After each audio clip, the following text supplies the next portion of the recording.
के लिए राजेश्री जी वेलकम। राजेश्री जी आपका स्वागत है। Thank you sir, thank you for this opportunity. सभी को नमस्कार। और आज हम प्रार्थना करने वाले। मैं आज थोड़ी अलग प्रार्थना करने वाली। एक मराठी गीत है, उसमें से कुछ लाइनें में बोलने वाली, लेकिन इसके वर्ड जो है आपने सुने हुए हैं तो आपको समझ में जरूर आएगा। तो आज के दिन की शुरुआत हम प्रार्थना से करेंगे। सभी लोग थोड़ी ध्यान से सुने। तू बुद्धि दे, तू तेज दे, नव चेतना विश्वास दे, जे सत्य सुंदर सर्वथा आजन्म त्याचा ध्यास दे.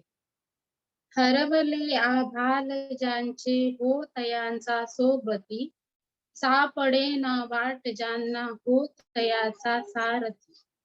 साधना करीती तुझी जे नित्य तव सहवास दे, जे सत्य सुंदर सर्वथा आजन्म त्याचा ध्यास दे.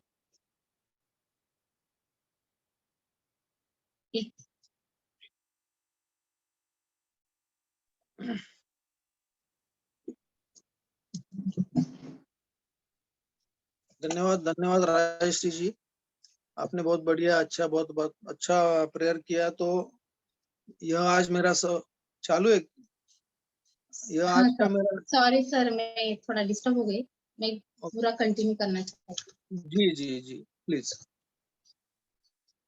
सन्मार्ग आणि सन्मती लाभो सदा सत्संगती, नीती नाही भ्रष्ट हो जरी संकटे आली किती, पंखास या बळ दे नवे झेपावण्यात आकाश दे, जे सत्य सुंदर सर्वथा आजन्म त्याचा ध्यास दे. तू बुद्धी दे, तू तेज दे, नव चेतना विश्वास दे. Thank you sir. धन्यवाद राजेश्री जी, बहुत बढ़िया। तो आज मेरा ये सौभाग्य है कि हम इस महामंच में महाग्रंथ को शुरुआत करने जा रहे हैं, जिसका नाम है भगवत गीता, श्रीमद् भगवत गीता। तो और इसका मौका शुरू करने का मौका मुझे मिला है, तो मैं आप सभी का बहुत बहुत दिल से धन्यवाद करता हूँ। जैसे हमने पढ़ा है कि जीवन में हमें सुधारने के लिए 3 आयामों की जरूरत होती है, जैसे शारीरिक आयाम, आध्यात्मिक आयाम और सामाजिक और मानसिक आयाम। तो शारीरिक आयाम के लिए तो हम सभी अपने अपने जगह पे, अपनी अपनी घर पे या जो काम करते हैं, तो इस जो ग्रंथ से हमें आध्यात्मिक और मानसिक सामाजिक आयाम के लिए बहुत अच्छी शिक्षा मिलने वाली है। तो इस ग्रंथ की शुरुआत करते हुए मैं तिलक सर को पहले इनवाइट करूंगा कि हम कहाँ से और कैसे शुरुआत करें। Welcome Tilak sir ji, thank you. सुप्रभात सभी को, नमस्कार, श्री हरि एंड विलास जी, धन्यवाद बुलाने के लिए। और इस महाग्रंथ को पढ़ना, समझना, समझाना, जैसा कि किताब में भी बताया, असीम है सब कुछ ग्रंथ के अंदर जो बताया। लेकिन जो विवेक जी ने हमको गाइडेंस दी थी कि सभी लोग अब पढ़ेंगे, सभी लोग बात करेंगे। सो जो भी लोग, आज हमने नम्र निवेदन वाला पार्ट पढ़ना था, उसके ऊपर जो भी पढ़कर आए हैं, जो भी कोई अपना मैसेज देना चाहते हैं, अपनी अंडरस्टैंडिंग शेयर करना चाहते हैं, और या फिर कुछ जानना चाहते हैं, तो सभी बातों के साथ सभी का स्वागत है। तो all are welcome. Over to all of you. Thank you जी, आप सभी का स्वागत है। तो आप एड्रेस करें आपने जो जो पढ़ा है। जैसे इसमें बहुत सारे कुछ ज्ञान दिए हुए, जैसे एक छोटा मैं भी बता दूं कि सभी दर्शन गीता के अंदर है, पर गीता किसी दर्शन के अंदर नहीं है। इस तरह से आप जो भी शेयर करना चाहेंगे तो प्लीज वेलकम। जी, रेणु मिश्रा जी का एड्रेस है। वेलकम रेणु मिश्रा जी। नमस्कार सभी को, मेरा नाम रेणु मिश्रा है, मैं पटना से हूँ। कल हमने तिलक सर से भी बात किया था कि कैसे इसको पढ़ना है, तो लाइन बाय लाइन तो नहीं पढ़ना है, लेकिन पढ़कर 2-4 चीजें बहुत अच्छी लगी जो मैं शेयर करना चाहूंगी। कि इसमें है कि ये सब जानते तो है कि गीता जो है वो उपनिषद का सार है ना, लेकिन इसमें ये जो भी बातें बताई गई हैं वो किसी किसी भी धर्म से रिलेटेड नहीं है। ये हर धर्म के लोग इसको सुन सकते हैं, समझ सकते हैं और इसकी शिक्षाओं को अपने जीवन में उतार सकते हैं। और इसमें ज्ञान के बारे में भी बताया गया है, कर्म के बारे में बताया गया है। तो जैसे योग के बारे में बताया गया है कि कर्म योग, ज्ञान योग और भक्ति योग, ये 3 योग है ना। और ज्यादा तो कुछ नहीं बता पाएंगे क्योंकि पहली बार पढ़े हैं उसको। तो इसमें जैसे किसी मत का आग्रह नहीं, मतलब किसी मत को ये नहीं कहता है कि आप ये मानो वो मानो, है ना। पर ये जैसे सर ने अभी बताया, किसी दर्शन के अंदर गीता नहीं है, लेकिन गीता में सारे दर्शन आते हैं, है ना। और जैसे कहते हैं कि सब कुछ परमात्मा ही है, और ये खुले नेत्रों का ध्यान है। इसमें ना आंख बंद करने की जरूरत है, ना कान बंद करने की जरूरत है, ना नाक बंद करने की जरूरत है, ना इसमें संयोग का असर पड़ता है, ना वियोग का, ना किसी के आने का असर पड़ता है, ना किसी के जाने का। तो जब सब कुछ परमात्मा ही है तो फिर दूसरा कहाँ से आए और कैसे आए, है ना। और दूसरा ये कहती है कि गीता समग्र में विश्वास करती है ना। तो गीता का आरंभ और अंत शरणागति में हुआ है। शरणागति से ही समग्र की प्राप्ति होती है। समग्र का मतलब ये है कि संपूर्णता, हर चीज, है ना। तो और परमात्मा को ही इसमें मुख्य माना गया है कि परमात्मा एक है, और बाकी जो है सब उनके अंतर्गत ही आते हैं। तो थैंक यू, बहुत ज्यादा नहीं बता पाएंगे। Thank you so much. Thank you Renu ji. जैसे कल विवेक सर ने भी ऑडियो मैसेज में बताया था कि जो हमारा कर्तव्य है वो दूसरों का अधिकार होता है। जैसे श्रोता कोई बोलता है या मतलब जो बोलता है, तो उसमें वो भी उदाहरण दिया गया है कि जब कोई वक्ता बोलता है तो सुनने वाले का अधिकार होता है। जैसे हम लोग हर रोज तिलक सर को सुनते हैं, इन लोगों का ज्ञान हम लोगों, तो वो उनका कर्तव्य है और हमारा अधिकार है, लेकिन हमारा कर्तव्य भी है कि हम उसी तरह से सुने जो उनका भी कर्तव्य है कि हम सुने। तो इस चीज का तो मैं आगे ये इनवाइट करता हूँ रेणु जी, आप ही को वेलकम। थैंक यू भैया, थैंक यू सो मच। नमस्ते, good morning leaders, my self Renu D'Costa और मैं गुड़गांव से बात कर रही हूँ। और भैया ने जैसे ही मैसेज भेजा, वॉइस मैसेज, उसके बाद फटाफट से पढ़ना शुरू किया कि पढ़े कि क्या, कैसे और क्या।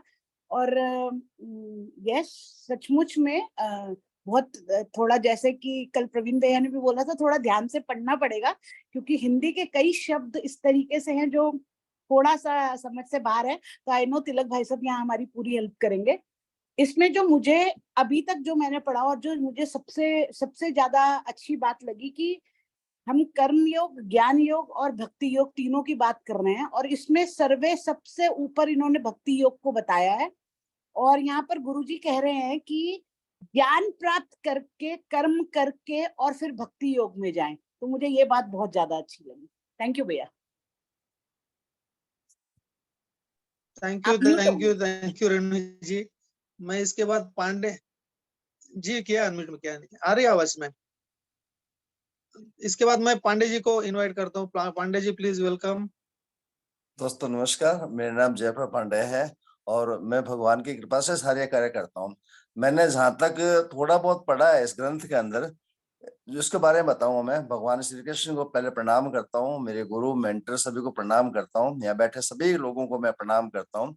जिनके पास न विद्या है ना धन है, न जिनका कोई सहारा है, ना जिनके पास कोई गुण है, ना वेद शास्त्रों का ज्ञान है, जिनको संसार के लोगों ने पापी समझकर त्याग दिया, ऐसे मनुष्य जो उनके शरणागत प्रभु में हो जाते हैं वो संत बन जाते हैं। यानी कहने का मतलब मेरा ये है कि प्रभु की लीला अपरंपार है। मतलब प्रभु के शरण में जाने के बाद पापी मुक्त हो जाते हैं, व्यभिचारी मुक्त हो जाते हैं। इतना शानदार ग्रंथ है और ये हमें बहुत ज्यादा आगे तक ले जाए। यानी मैं श्री कृष्ण के शरण में हूँ, श्री कृष्ण जैसा मुझे चलाएंगे, मैं चलूंगा।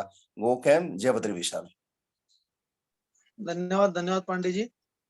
इसके बाद मैं सुनैना जी को इनवाइट करता हूँ। प्लीज वेलकम सुनैना जी। नमस्कार सभी को। और मैंने भी थोड़ा सा इसको पढ़ा है तो वो शेयर करना चाहती हूँ आप लोगों के साथ में। इसमें बताया गया है कि जैसे भगवान ने कहा है कि मैं ही संपूर्ण प्राणियों के हृदय में स्थित हूँ। जिस हृदय में भगवान रहते हैं उसी हृदय में राग, द्वेष, हलचल, अशांति होते हैं। हृदय में ही सुख होता है, हृदय में ही दुख आता है। समुद्र मंथन में वहीं से विष निकला, वहीं से अमृत निकला। भगवान शंकर ने विष पी लिया तो अमृत निकल आया। इसी तरह राग द्वेष को मिटा दें तो परमात्मा निकल आएंगे। संत महात्माओं के हृदय में राग द्वेष नहीं रहते, अतः परमात्मा रहते हैं। तो इन्होंने जैसे इस तरह से बताया कि आप ईश्वर को अपने अंदर ही खोजो, ना कि बाहर खोजो। अगर अंदर अपने शांति है तो बाहर भी हमें शांति ही मिलेगी। तो पढ़ा तो मैंने और भी है, और भी कुछ कर सकती हूँ, बता सकती हूँ थोड़ा सा। जैसे प्रत्येक मनुष्य चाहता है कि मैं सदा सदा जीता रहूं, कभी मरूं नहीं, मैं सब कुछ जान जाऊं, कभी अज्ञानी न रहूं, मैं सदा सुखी रहूं, कभी दुखी न रहूं। परंतु मनुष्य की चाह अपने बल से अथवा संसार से कभी पूरी नहीं हो सकती, क्योंकि मनुष्य जो चाहता है बस वह संसार के पास है ही नहीं। वास्तव में मनुष्य को जो चाहिए वह उससे पहले ही प्राप्त है। उसे गलती है कि वह उन वस्तुओं को चाहने लगता है जिसका संयोग और वियोग होता है, जो मिलने और बिछुड़ने वाली होती हैं। ये सिद्धांत है कि वस्तु कभी भी हमारे से अलग होती है या सदा ही हमारे से अलग है, और अभी वर्तमान में भी हमारे से अलग है। जैसे शरीर कभी भी हमारे से अलग होता होगा तो वह सदा ही हमारे से अलग है और अभी भी हमारे से अलग है। इसी तरह जो वस्तु यानी कि परमात्मा कभी भी हमारे से अलग नहीं होते, वह सदा ही मिली हुई है और अभी भी हमारे को मिली हुई है। तात्पर्य ये बताया कि वास्तव में संसार का सदा ही वियोग है और परमात्मा का सदा ही योग है। तो thank you sir, thank you my side. Thank you, thank you, thank you, thank you madam जी। जैसे इसमें और एक चीज बहुत बढ़िया बताइए, दर्शन शास्त्र में जगत क्या है, जीव क्या है और ब्रह्म क्या है, यह पढ़ाई होती, इसमें पढ़ाई होती है। परंतु गीता पढ़ाई नहीं करती, वो पूरा अपने को अनुभव कराती है। Thank you. तो इसके बाद मैं जेडी बोरा जी को इनवाइट करता हूँ, please welcome. Thank you everybody. Myself Jerry Bora from Jodhpur. और गीता मैं नित्य पढ़ता हूँ। गीता का 12वां अध्याय मैंने पहले भी बताया था। भगवान ने कहा कि मेरा हृदय है। गीता के 700 श्लोक है और 18 अध्याय है। तो अपन शरीर के सारे भाग 18 भाग करते हैं, तो 12वां अध्याय है जो हृदय पे आता है। यानी भगवान ने कहा है कि मेरा गीता में जो हृदय है वो 12वां अध्याय है, और 12वें अध्याय के 20 श्लोक है। बिल्कुल मूल जो गीता का मंत्र है वो भगवान ने कहा है। संस्कृत में श्लोक है वो, मैं आज तो व्याख्या नहीं कर पाऊंगा, उसकी कल कहूंगा। वसुदेव वसुतम देवम कंस चारणोर्मर्दनम देवकी परमानंदम कृष्णम वंदे जगत गुरु। ये गीता का मूल मंत्र है। भगवान ने क्या कहा है ये मैं इसकी व्याख्या कल बताऊंगा। और गीता एक ऐसा ग्रंथ है जो सभी ग्रंथों की रानी है। गीता सब भगवान ने कहा ये गीता सभी ग्रंथों की रानी है, क्योंकि इसमें किसी धर्म का हस्तक्षेप नहीं है। सभी धर्म के लोग बाग इसको पढ़ सकते हैं, व्याख्या कर सकते हैं, अपना सकते हैं, है ना। और भगवान ने आगे कहा है कि मैं जो कुछ हूँ, यहाँ पृथ्वीलोक में जो कुछ है, वायु है तो मैं हूँ, अग्नि हूँ तो मैं हूँ, कोई आप पूजा करते हो तो मैं हूँ, सभी जगह मैं व्याप्त हूँ। इसलिए आप मुझे ध्यान से जपें तो मैं आपके अंदर ही हूँ, कहीं जाने वाला नहीं, और पग पग के आपके साथ में हूँ। भगवान ने सभी बातें बहुत अच्छी बताई गीता के अंदर, जो उपदेश दिया है ज्ञान का, जैसे सभी लोगों ने पूर्व वक्ताओं ने बताया है। तो एक्चुअल में गीता एक ऐसा ग्रंथ है जो कोर्ट के अंदर भी जिसकी साक्षी मान के लोग बाग शोगन खाते हैं। इसका कारण यही है कि गीता है जो अपने आप में बहुत बड़ा ग्रंथ है। मैंने एक जगह पढ़ा था कहीं विनय पत्रिका में, जहाँ पे गीता के बारे में बताया था। उस देश का नाम मुझे याद नहीं आ रहा है अभी। वहां पे बहुत सुरक्षित भावना के साथ इस गीता को बहुत सुरक्षा के साथ रखा गया, बहुत गार्ड के साथ, बहुत सिक्योरिटी के साथ उसको रखा गया। और बहुत ज्यादा उसके, जब किसी इंडिया का कोई आदमी गया था वहां पे, बता रहे हैं, तो उन्होंने उसका जो इंट्रोगेशन किया या गीता को दर्शन कराए लोगों को, तो बड़े मतलब घंटे 2 घंटे के प्रोग्राम के बाद में गीता का दर्शन हुआ। मैं कल उस देश का नाम भी बताऊंगा। इतनी पवित्र गीता है और आज हम इसको पढ़ने जा रहे हैं। तो मैं तो बहुत सौभाग्यशाली हूँ कि जो मुझे अनुभव हुआ है आज तक का, वो मैं आपको, क्योंकि मैं अभी किताब परचेज नहीं कर पाया, मुझे नहीं मिली अभी तक, तो मैं कल से जरूर एक तो वसुदेव सुतम का व्याख्या करके बताऊंगा आपको, और गीता के बारे में जो मुझे ध्यान है या पहले अनुभव, पहले अध्याय से जो निवेदन किया है सर ने, उसके बारे में आप। Thank you so much. Thank you जी बोरा जी, आप तो भावुक हो ऐसा हो बहुत।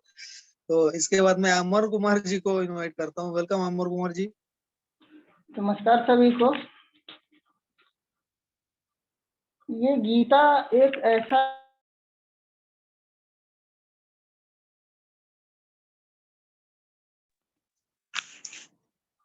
और जैसे कि भगवान कहते हैं कि भगवान अनंत है, उनका सब कुछ अनंत है, फिर उनके मुख से निकली हुई गीता भावों का अंत आ ही नहीं सकता, कैसे आ सकता है।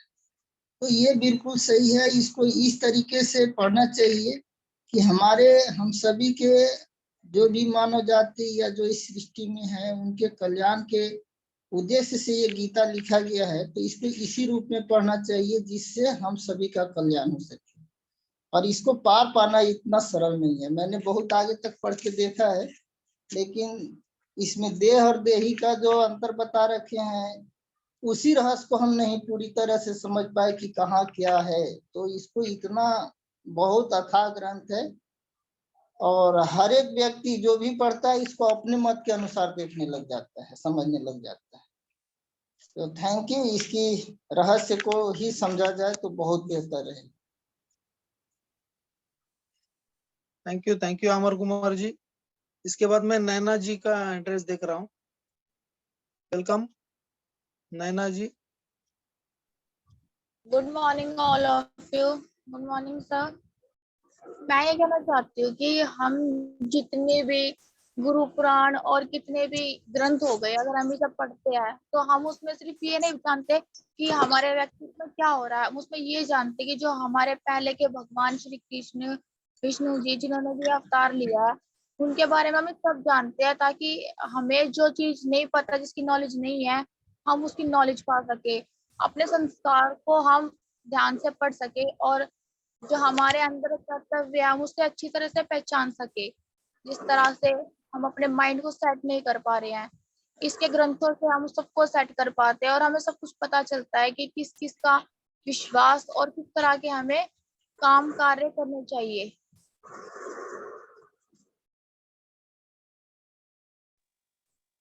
Thank you ma'am.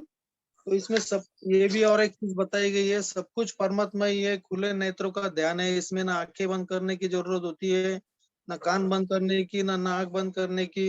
इसमें संयोग का असर पड़ता है, ना वियोग का। तो हम और एक की शेयरिंग लेंगे क्योंकि हमें 10 मिनट लगेंगे हमारे मेंटर को सुनने के लिए, उनके नजरिया से वो क्या हमारे हमें बताना चाहते हैं। तो मैं शालू जी को इनवाइट करता हूँ। वेलकम शालू जी।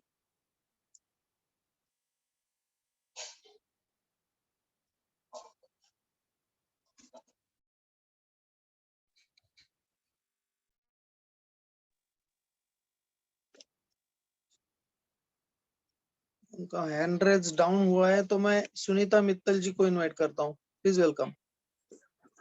हेलो एवरीवन, गुड मॉर्निंग सबको। तो जैसे भोरा सर ने बात करी, वसुदेव सुतम देवम कंस चारुमर्दनम देवकी परमानंदम कृष्णम वंदे जगत गुरुम। तो सर कह रहे थे मैं इसका अर्थ बताऊंगा, तो मैंने गीता खोल रखी है और इसका अर्थ लिखा हुआ है, तो मैं बस वही बता रही हूँ कि जो वसुदेव सुतम देवम, वसुदेव का मतलब है जो वसुदेव के पुत्र हैं, और देवम माने दिव्य रूपधारी, जो भगवान है दिव्य रूपधारी। कंस चारुण मर्दनम मतलब कंस एवं चारुण का नाश करने वाले, मतलब वध करने वाले। देवकी परमानंदम और देवकी के लिए परम आनंद स्वरूप, जो देवकी माता को उन्होंने इतना आनंद दिया, उनको मतलब उनके पुत्र बन के। तो देवकी परमानंदम कृष्णम वंदे जगत गुरुम, उन जगत गुरु भगवान श्री कृष्ण की मैं वंदना करता हूँ। तो हम गीता पढ़ रहे हैं तो ये 2 लाइनें इतनी ज्यादा मतलब हमारे लिए आत्मसात करने वाली है, क्योंकि जब हम अपने अंदर इन भावों को लेके आएंगे तो तभी हम गीता पढ़ पाएंगे, अन्यथा हम गीता का ना अर्थ समझ पाएंगे और ना हम उनके भावों को समझ पाएंगे। क्योंकि भगवान की जब हम बात करते हैं तो भगवान को तो जो हम दे सकते हैं वो अपने भाव ही हैं, और भगवान को कुछ नहीं चाहिए हमारे भावों के अलावा। तो थैंक यू सर।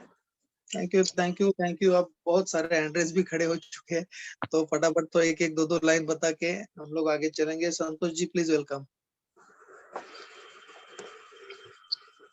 आप सबको मेरा नमस्कार। आज हम बहुत ही एक्साइटेड हैं। विश्व के सबसे प्राचीन 5000 साल से भी ज्यादा भगवान श्री कृष्ण के श्रीमुख से कहे शब्दों को हम पढ़ रहे हैं। ये कोई आम किताब या आम बुक नहीं है, दुनिया की सबसे ज्यादा भाषाओं में इसका अनुवाद हुआ है और इंडिया में तो ये घर घर का वो है। तो मैं सिर्फ आपको मतलब भगवान कृष्ण ने खुद ये कहा है कि जो मैंने महाभारत के समय जो गीता सुनाई थी, अब मैं यदि खुद भी चाहूँ ना तो दोबारा उसको नहीं पढ़ सकता, दोबारा उसको नहीं सुना सकता। वो मैं 2 शब्द आपको पढ़ के सुना रहा हूँ। न शक्य तन्मया व्यस्तता वक्तु मशेषतः पर ही ब्रह्मा कथित योग युक्तेन तन्मया। ये महाभारत में आगे भगवान कृष्ण ने कहा है, वह सब का सब उसी रूप में फिर दोहरा देना अब मेरे वश की बात नहीं है। उस समय मैंने योग युक्त होकर परमात्मा का वर्णन किया था। योग युक्त अर्थात योग में स्थित होकर गीता कहने का तात्पर्य है कि सुनने वाले का हित किसमें है। This is the most important thing, कि सुनने वाले का हित किसमें है, उसके हित के लिए क्या कहना चाहिए, भविष्य में भी जो सुनेगा अथवा पढ़ेगा हित किसमें होगा। इस प्रकार सभी साधुओं के हित में स्थित होकर गीता कही है। तो ये महान ग्रंथ हम लोग पढ़ रहे हैं, हम लोग बहुत भाग्यशाली हैं। और मैं हमारी बुक क्लब की जो टीम है, हमारे ग्रेट ग्रेट अपलाइन विवेक जी हैं, उन सब का तहे दिल से शुक्रिया अदा करता हूँ कि ईश्वर की कृपा उन पर हुई है जो ये महान ग्रंथ हम पढ़ने जा रहे हैं। Thank you very much. Thank you sir जी। जैसे योग की प्राप्ति हमें होगी इस गीता को पढ़ने के बाद, तो मनुष्य राग द्वेष काम क्रोध आदि विकारों से स्वतः मुक्त हो जाएगा, ऐसा गीता में पढ़ा गया है। इसके बाद मैं सुल्तान जी को वेलकम करता हूँ, प्लीज वेलकम। हेलो, हाँ सर नमस्ते। मैं सुल्तान शाहपुरा जयपुर से बोल रहा हूँ सर। मेरे को सर इसमें बहुत अच्छा लगा है कि अपना उद्धार करने के लिए मनुष्य के पास 3 शक्तियां प्राप्त हैं, जिसमें एक बल है, एक ज्ञान है और एक विश्वास है। तो बल का मतलब काम करने की बताया गया है, और ज्ञान का मतलब जानने की शक्ति, और मानने का मतलब विश्वास करना, भगवान को अपना मानना और अपने को भगवान का मान का मतलब पूर्ण विश्वास करके काम करें। Thank you sir. Thank you very much sir. इसके बाद मैं सुवर्णा जी को इनवाइट करता हूँ, प्लीज वेलकम।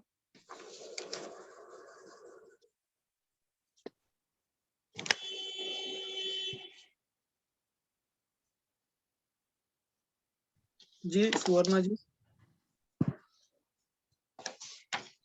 जय श्री कृष्ण। आवाज आ रही है मेरी? आ रही है मैम। जय श्री कृष्ण सभी को। एक गीता सीखने का बहुत ही सौभाग्यपूर्ण प्रसंग मेरे जीवन में यहाँ ये टीम में आकर मुझे मिला है। सब मेंटर्स को मेरा बहुत नमस्कार, और ये ग्रुप को भी। गीता मैंने वैसे पढ़ी तो नहीं, लेकिन सीखी है। हम चिन्मय मिशन से कनेक्ट रखते हैं, तो चिन्मय मिशन से हमने ये बहुत बार एक एक अध्याय करके हमने पढ़े हैं इसमें। और हमारे महाराष्ट्र में ज्ञानेश्वरी करके एक ग्रंथ है, ज्ञानेश्वर माउली ने इस पे गीता पे 750 साल पहले एक बहुत अच्छी टिप्पणी की है। वो ज्ञानेश्वरी ग्रंथ हमारे महाराष्ट्र में बहुत ही वंद्य ग्रंथराज कहते हैं उसे। तो इसमें और लोकमान्य टिलक ने मंडालय के तुरुंग में जब वो सजा काट रहे थे, तब उन्होंने गीता रहस्य करके एक गीता पे टिप्पणी की है, वो भी बहुत ही बढ़िया है। ये सब तो हमने पढ़े हैं, लेकिन गीता ऐसे एक श्लोक से लेकर 700 श्लोक तक मैंने कभी पढ़ी नहीं, क्योंकि मुझे लगता है गीता पढ़ने से भी गीता हमने जीना, गीता को हमारे जीवन में आचरण में लाना चाहिए, ये मेरी भावना है करके अब ये गीता पढ़ने का अवसर आया तो मुझे ये बहुत अच्छा लग रहा है। दूसरी एक बात, थोड़े हम भावुक हो रहे हैं गीता सीख रहे हैं तो। Over to you sir. Thank you thank you. Gita है ही ऐसी कि कोई भी आप भावुक हो सकता है, क्योंकि गीता जैसे जैसे हम पढ़ेंगे, जैसे जैसे आगे जाएंगे तो हमारे योग की प्राप्ति होगी। हमें अध्यात्म जी जी जी जी जी जल्द एक ही कहना है कि गीता में लिखा है, श्री कृष्ण ने कहा है जागृत उत्तिष्ठत, मतलब आप जागरूक रहना, उठना और जागरूक रहना। और दूसरा कहा है माँ शुच, मतलब रोना नहीं है आपको, कभी अगतिक होना नहीं है। जैसे हम अर्जुन बन के यह गीता सीखना है, यही मेरा कहना है। Over to you. Thank you. Doctor Pandurang ji को इनवाइट करता हूँ। Pandurang sir please welcome. सबको नमस्ते। आज गीता का जो शुरुआत हुआ है, वो शुरुआत हो रही है, वो बहुत बढ़िया है। अगर हम इसको थोड़ा देखेंगे तो ये गीता बताई कहाँ गई है, सुनाई कहाँ गई है, या गीता का उपदेश कहाँ किया गया है, तो ये रणभूमि में किया गया है। रणभूमि में जब अर्जुन हताश हो गए थे, सामने सब रिश्तेदार, आप्तिष्ट, मित्र, परिवार, ये सब देख के इनके साथ मैं युद्ध कैसे करूं, ये तो सब मेरे अपने हैं, इनको लेके मैं अगर युद्ध करूंगा और वो युद्ध में अगर मैं जीत भी लूंगा तो उसके बाद में उस राज्य का भोग कैसे करूंगा या मैं उसका आनंद कैसे लूंगा, ऐसी द्विधा मनस्थिति में वो थे। और तब जाके श्री कृष्ण जी ने ये सब गीता सुनाई है, उनको समझाया है, और वो गीता है।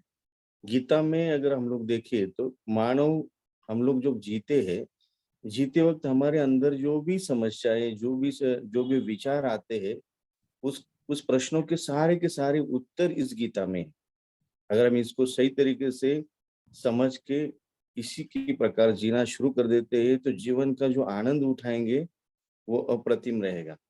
तो गीता यही है और हम इसको शुरू करने जा रहे हैं। आज हमारे जो सब लोग मेंटर्स है, हमारे जो सीनियर्स है, उन्होंने ये बुक चूज की, इसके लिए हम उनका धन्यवाद करते हैं और आप सभी का धन्यवाद करते हैं, क्योंकि सबके साथ में इसको हम लोग सीखते सीखते आगे बढ़ेंगे, सुनते सुनते, समझते समझते इसको जीवन में अमल करने की कोशिश करेंगे। और आप सबका धन्यवाद और बैक टू द होस्ट।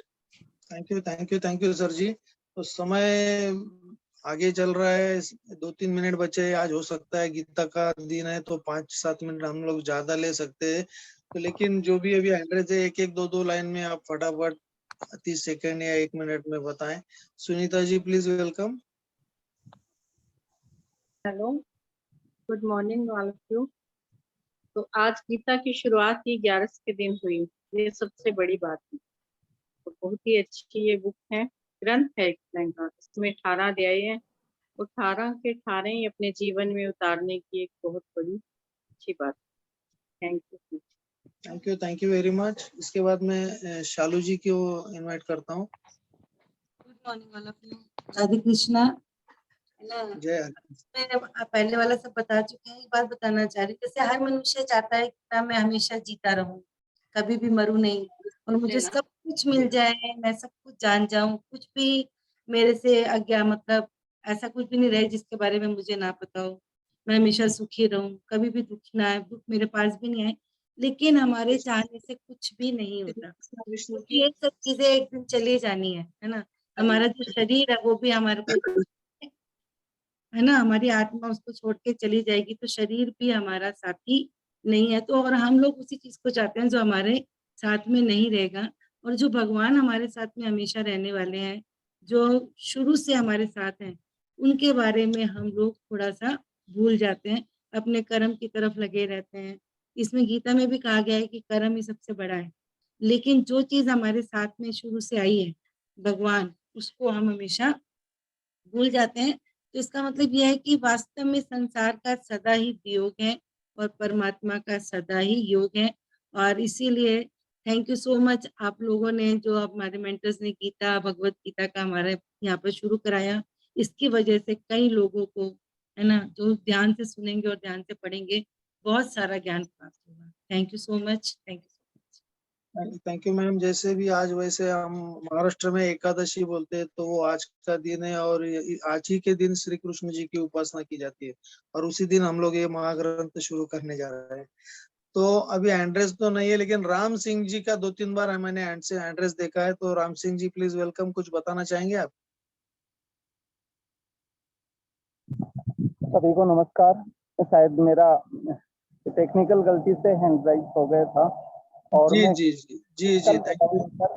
आज मैं यात्रा में हूँ, रास्ते में हूँ, इसलिए सही आवाज नहीं आ पा रही है। मैं कल बताऊंगा। बहुत बहुत धन्यवाद। Thank you sir. Thank you. इसके बाद मैं तनिषा जी को वेलकम इनवाइट करता हूँ, प्लीज वेलकम।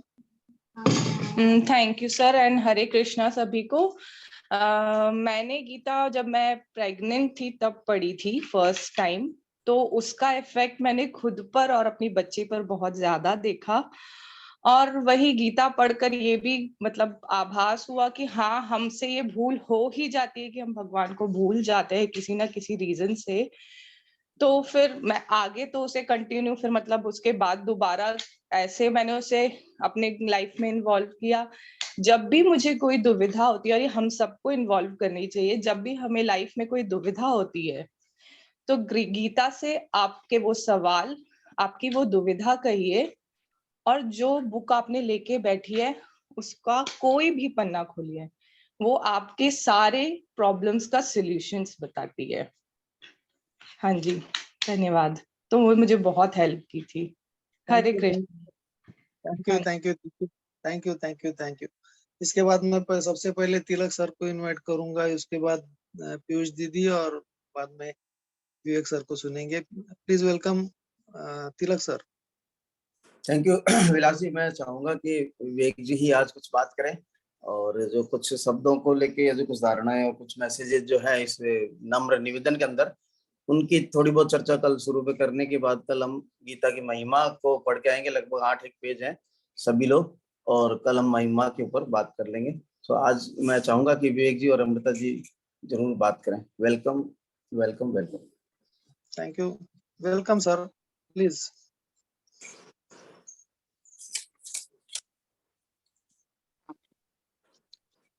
गुड मॉर्निंग सभी को, नमस्ते। बहुत अच्छे से हमारी गीता जो है आज प्रारंभ हुई, और ये एक चांस की बात ये है कि सब लोग बता रहे हैं कि आज एकादशी है और वहां से स्टार्ट की, तो बहुत अच्छी बात है ना। वैसे मैं ये बताना चाह रहा हूँ कि शुभम शीघ्रम, कि जो भी चीज अच्छी होती है उसके लिए हर समय अच्छा होता है, और जो चीज खराब होती है उसके लिए कोई भी समय अच्छा नहीं होता।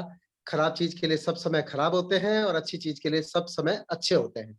और गीता पुस्तक पढ़ना या कोई भी पुस्तक पढ़ने से अच्छी कोई चीज नहीं है। तो पहली बात अपने को ये समझनी है कि गीता के बारे में, गीता की महिमा के बारे में भी जो 8 पन्ने हैं उनके बारे में तो कल बात करेंगे। आज जो नम्र निवेदन है जहाँ से अपन स्टार्ट की, तो सभी लोगों ने अपने अपने हिसाब से बहुत अच्छे से बताया है ना। तो उसके अंदर जो बातें हमने समझी, जो हमें पता चली, वो ये है कि एक तो एग्जैक्टली खाली एक तो होता है कि गीता लेके और गीता अपन पढ़ रहे हो, लेकिन हमने चूज किया है कि गीता को समझाया गया है अनेकों अनेकों अनेकों बार, अनेकों अनेकों अनेकों लोगों से।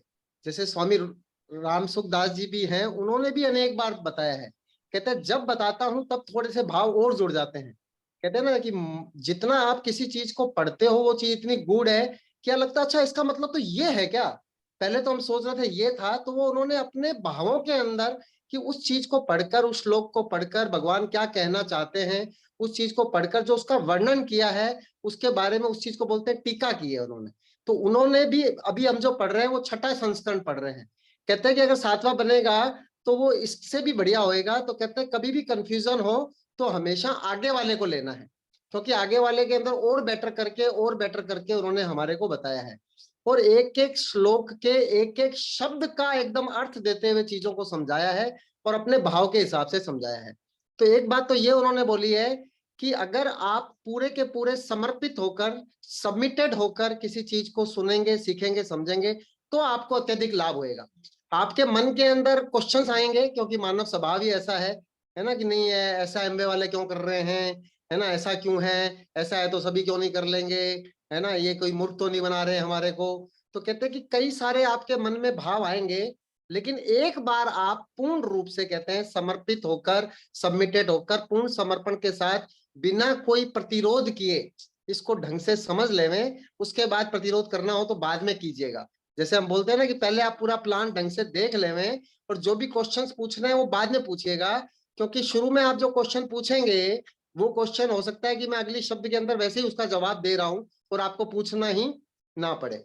दूसरी बात, नम्र निवेदन के अंदर बहुत बेसिक्स क्लियर किए हैं कि इंसान जो चाहता है ना, जो इंसान का लक्ष्य है कि हर इंसान चाहता है कि उसकी जिंदगी जो है वो लगातार चलती रहे, मृत्यु कभी आए नहीं। हर इंसान चाहता है कि मैं बहुत बड़ा ज्ञानी हूं, मेरी बहुत पूछ हो, मेरा ये हो, मेरा वो हो।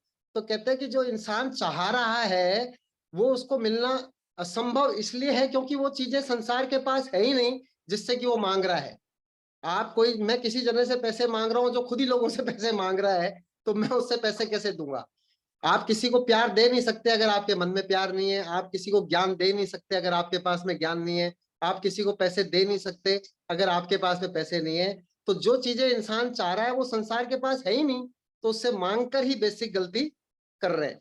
फिर 3 चीजों के बारे में बहुत ज्यादा विस्तार से बात बताई कि किस भगवान को प्राप्त करना है, मोक्ष को प्राप्त करना है, जीवन मरण से छुट्टी पानी है और एक अलौकिक परम ध्येय को प्राप्त अगर करना है। आपने देखा होगा लोग पूरा पूरा दुनिया भर का पैसा, साम्राज्य, समृद्धि सब कुछ पाने के बाद में एकदम भगवान के रास्ते के ऊपर आ जाते होते हैं। कहते हैं यार इन सब चीजों के अंदर कुछ नहीं है, तो बहुत तुच्छ चीजें हैं जिन चीजों की प्राप्ति के लिए मैं जिंदगी भर लगा रहा था, लेकिन जो वास्तविक बड़ा लक्ष्य है वो तो कितना ज्यादा और कोई चीज बड़ी है ना। तो यहाँ पर समझने की बात यह है कि 3 तरीके बताए उन्होंने और बोला कि कोई भी तरीका श्रेष्ठ तम हो ऐसा नहीं, लेकिन फिर भी बताया उन्होंने 3 तरीकों के अंदर कि उन्होंने बताया एक तो ज्ञान मार्ग, एक उन्होंने बताया कर्म योग और एक उन्होंने बताया भक्ति मार्ग। यानी कि एक तो अपन नॉलेज ले रहे हैं, ज्ञान ले रहे हैं, तो ये ज्ञान मार्ग है। फिर हम उस नॉलेज को अप्लाई कर रहे हैं अपने शरीर से, तो शरीरी बात बोली है उन्होंने, तो उसको बोल रहे हैं कि ये जो मार्ग है जब आप कर्म कर रहे हो तो ये है आपका कर्म योग। और जो श्रेष्ठ है तीनों के अंदर वो है भक्ति योग, कि अगर आप बिल्कुल सबमिटेड होकर, अपन कहते हैं ना कि इसको कुछ नहीं आता लेकिन एमबीए के अंदर देखो डायमंड बन गया, क्योंकि उसका सबमिशन बहुत जबरदस्त था, है ना। कि कोई उसके अंदर यार मतलब ऐसा कुछ उसको पता नहीं है ढंग से, कोई प्रोडक्ट्स की नॉलेज नहीं है, कुछ ढंग से बात नहीं कर सकता, लेकिन कितना कामयाब हो गया, है ना। तो उन्होंने बताया कि भक्ति मार्ग जो है वो श्रेष्ठ है, लेकिन गीता के अंदर स्पेशली सबसे प्रथम प्राथमिकता जो दी है उन्होंने दी है ज्ञान मार्ग, उसके बाद में कर्म और उसके बाद में भक्ति।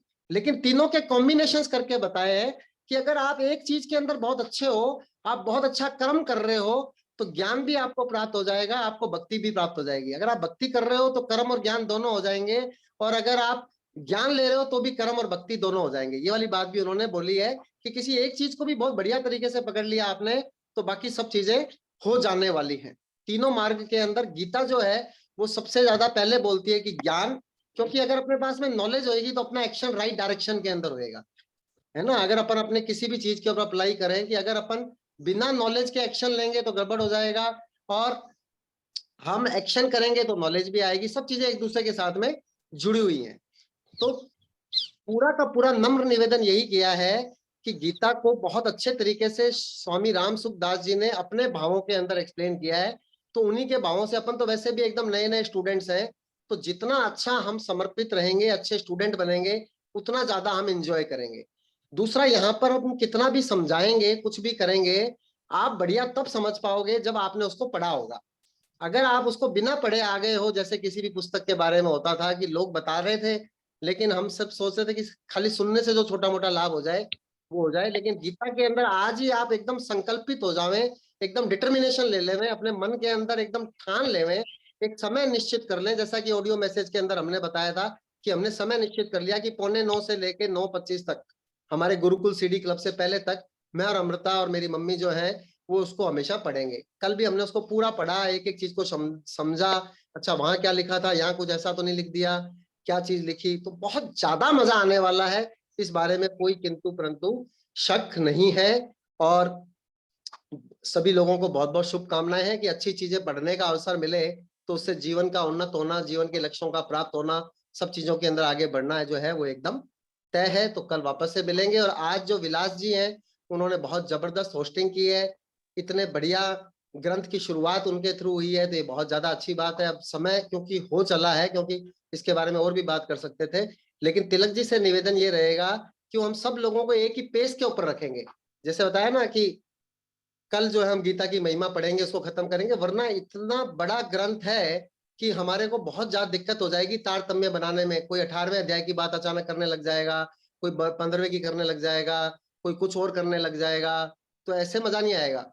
क्या चीज पढ़ रहे हैं वो सब एक ही पेज के ऊपर, आपको लोगों के साथ में कदम से कदम मिलाकर चलना है। सिंक्रोनस एफर्ट जिसको हम बोलते हैं, जिसको हम बोलते हैं रेजोनेंस, अनुनाद। रेजोनेंस कब होता है? जब सभी की फ्रीक्वेंसी सेम रहती है। हम सब लोग जब 100 200 पीवी करते हैं तो कितने सारे लोग 6%, 9%, 12%, 21% silver, gold, platinum, emerald, diamond सब बनते हैं। लेकिन कोई कभी कर रहा है एक महीने 10,000 पीवी, एक महीने कुछ कर नहीं रहा है, तो कभी भी कोई भी सफलता आने वाली है नहीं। तो कोई कहीं पढ़ रहा है, कोई कहीं, कहीं की डपली, कहीं का राग करेंगे तो बात मजेदार होएगी नहीं।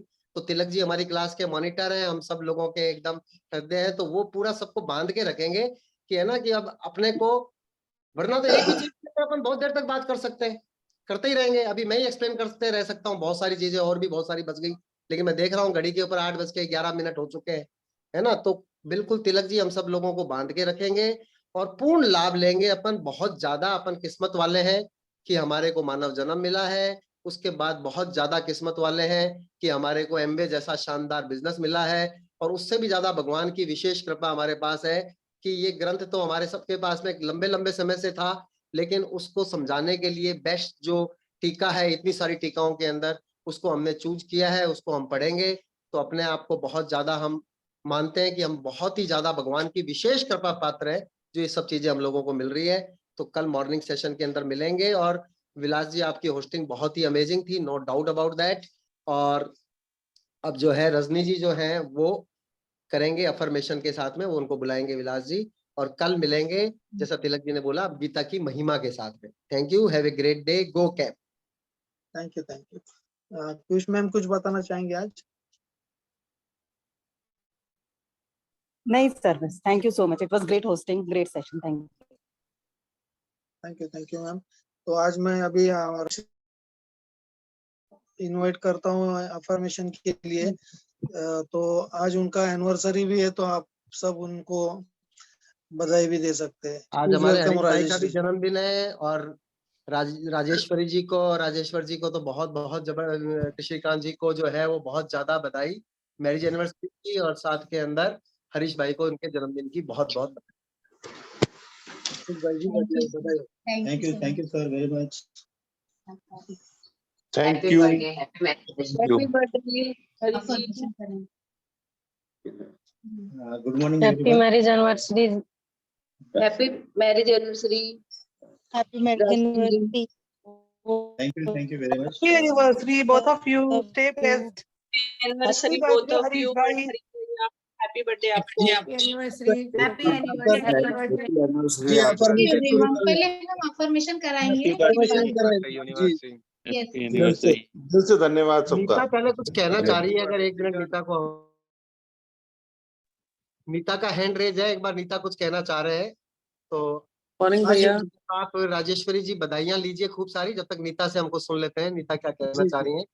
जी नीता जी। गुड मॉर्निंग भैया, good morning sir, good morning leaders.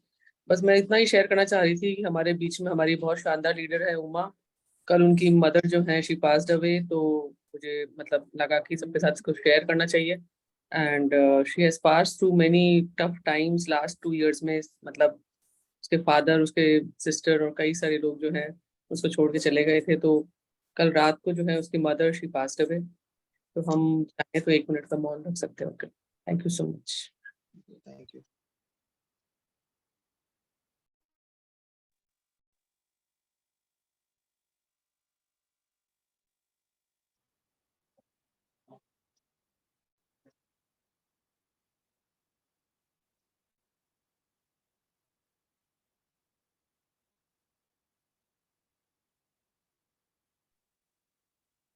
आवाज कट गई। ओम शांति, ओम शांति, शांति, ओम शांति। Rajshree ji welcome please. Good morning everyone, मैं सिर्फ श्रीकांत जाधव फ्रॉम मुंबई महाराष्ट्र। मैं आज सबके लिए एक अफर्मेशन करना चाहूँगा। जीवन की अनंतता में जहाँ मैं हूँ सब संपूर्ण और परिपूर्ण है। जीवन की अनंतता में मैं जहाँ हूँ सब संपूर्ण और परिपूर्ण है। मैं अपने सृष्टिकर्ता के साथ एकाकार हूँ। मैं इस ब्रह्मांड से मिलने वाले समृद्धि के प्रचुर प्रवाह के लिए पूरी तरह तैयार और ग्रहणशील हूँ। मैं इस ब्रह्मांड से मिलने वाली समृद्धि के प्रचुर प्रवाह के लिए पूरी तरह तैयार और ग्रहणशील हूँ। मेरी सभी आवश्यकताएं और इच्छाएं मेरे कहने से पहले पूर्ण हो जाती है। मेरी सभी आवश्यकताएं और इच्छाएं मेरे कहने से पहले पूर्ण हो जाती है। दिव्य शक्ति मेरा मार्गदर्शन और सुरक्षा करती है। दिव्य शक्ति मेरा मार्गदर्शन और सुरक्षा करती है और मैं ऐसे विकल्प चुनता हूँ जो मेरे लिए लाभदायक हो। मैं दूसरों की सफलता में खुश होता हूँ। मैं दूसरों की सफलता में खुश होता हूँ, जानते हुए कि हम सबके लिए बहुत कुछ है। मैं लगातार प्रचुरता का अपना सजग ज्ञान बढ़ा रहा हूँ और यह मेरी लगातार बढ़ती आय में प्रवर्तित कर रहा है। मेरा लाभ हर कहीं और हर किसी से आ रहा है। मेरा लाभ हर कहीं और किसी से आ रहा है। मेरी दुनिया में सब कुछ अच्छा है। मेरी दुनिया में सब कुछ अच्छा है। मेरी दुनिया में सब कुछ अच्छा है। सबका मंगल हो, सबका मंगल हो, सबका मंगल। सब लोग अपना हाथ रख करके thank you everyone. Thank you, thank you. तो थैंक यू। हम लोग इस मीटिंग का आज यही पूर्ण विराम देंगे। कल हम गीता की महिमा पढ़ के आएंगे। Thank you so much everyone. Thank you sir, बहुत ग्रेट होस्टिंग। हैप्पी मैरिज कल एनिवर्सरी। मैं होस्टिंग ले लूं। Leader go champion okay okay hosting. Okay जी जी जी। थैंक यू भैया।